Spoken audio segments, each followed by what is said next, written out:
부회장님이 전해준 그 물질에 대해서 한번 살펴봤습니다. 그걸로 토대로 말씀을 드리겠습니다. 자연의 변화에, 기후 변화에 가장 민감한 사람들이 농민과 어민들입니다. 이분들은 자연이 주는 고마움과 함께 자연의 무서움을 사랑하면서 체험해왔기 때문입니다. 아프리카 돼지열병 바이러스 확산에 막겠다는 정부의 노력은 살처분과 접경 지역의 방역이었습니다. 임진강은 돼지 사체에서 나온 핏물로 물들어갔고 항공 방역으로 소독약이 흘러들어갔습니다. 바이러스가 하천을 통해 전파될 우려가 있어 소독약을 뿌렸다는데 그런 바이러스를 죽일 만큼의 많은 양을 살포했을 거라는 추정을 해봅니다. 방제에 쓰인 약품이 한겨레 신문 기사에 보면 4급 암모늄 화합물 DDAC, 디데실 디메틸 암모늄 클로라이드라고 합니다.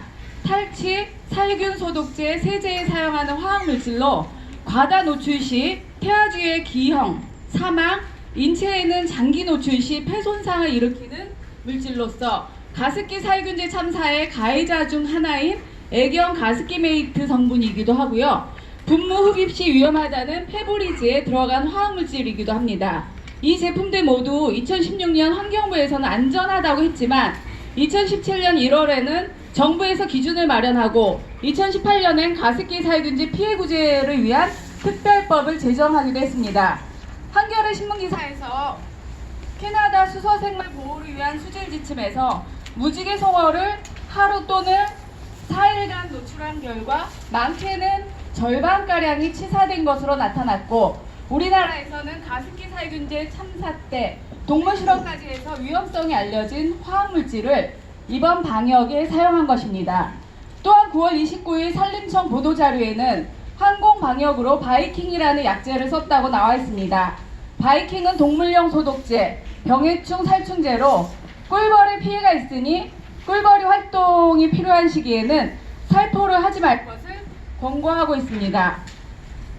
농촌진흥청 농약정보에 보면 바이킹은 어독성 2급으로 명시되어 있는데 어독성은 어류에 미치는 직접적인 영향과 어류의 먹이가 되는 수생물까지도 피해가 있으며 각종 이기류에도 악영향을 끼치는 독성분이 포함되어 있다는 위험 표시이기도 합니다.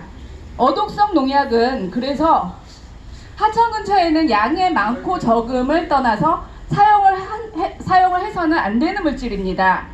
물고기, 새들은 먹이를 따라 또는 산란처를 위해 이동하는데 물고기가 급감했다는 것은 수생태계가 변화된 것이겠지요. 10월 말 국방부에서 항공방제에 사용하는 소독약을 생태계에 피해 없는 것으로 요청해서 10월 22일 이후에는 구연산 제재로 바꿉니다. 국방부의 이 요구는 생태계에 피해가 있었음을 반증하는 결과이기도 합니다. 2020년 1월 7일 중앙사고수습본부 설명자료를 보면 국내에서 가축 방역용으로 시판되는 소독제는 농림축산검역본부에서 수생생물 등 환경생물종에 미치는 영향을 평가하여 사용을 허가하고 있음, 환경에서 쉽게 분해되고 생물에 축적되지 않는 성분으로 구성된 구연산 제제를 사용하도록 조치하였음 하고 발표를 했습니다. 이걸 거꾸로 보면 그동안은 환경에 쉽게 분해되지 않고 생물에 축적되는 성분으로 사용했음을 고백하는 듯 합니다. 이상 말씀드린 사실만으로도 항공 방역 이후 임진강의 어획량이 확연하게 줄었다는 어민들의 문제 제기는 합리적이라는 걸 눈치채셨을 것입니다. 디클로로 디페닐 트리클로로 에탄이라는 긴 이름을 가진 살충제를 혹시 아시나요? 1950년에서 60년대 말라리아 퇴치용으로 전 세계에 뿌려진 DDT입니다. 말라리아를 옮기는 모기는 박멸되었지만 당초 DDT가 목표하지 않았던 곤충들도 죽고 곤충을 먹은 도마뱀들도 죽고 도마뱀을 먹은 고양이들이 죽자 쥐들이 들끓게 되면서 먹이 사슬이 붕괴된 끔찍한 일들이 인도네시아 어느 섬에서 있었지요. 우리나라 역시 60년대 뿌려진 DDT가 농약의 토양에 농축되어 있다가 지렁이 몸속에 스며들고 지렁이를 먹은 닭들이 알을 낳았더니 살충제 달걀이 되어 세상이 시끌시끌했었지요.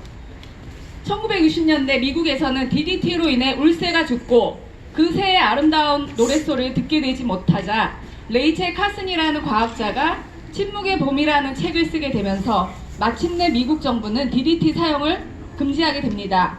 그로부터 60년이 지난 지금 임진강에서는 황복과 장어치어가 사라진 침묵의 봄이 재현될까 두렵습니다. 정부는 파주 어민들의 문제 제기에 귀 기울여야 합니다.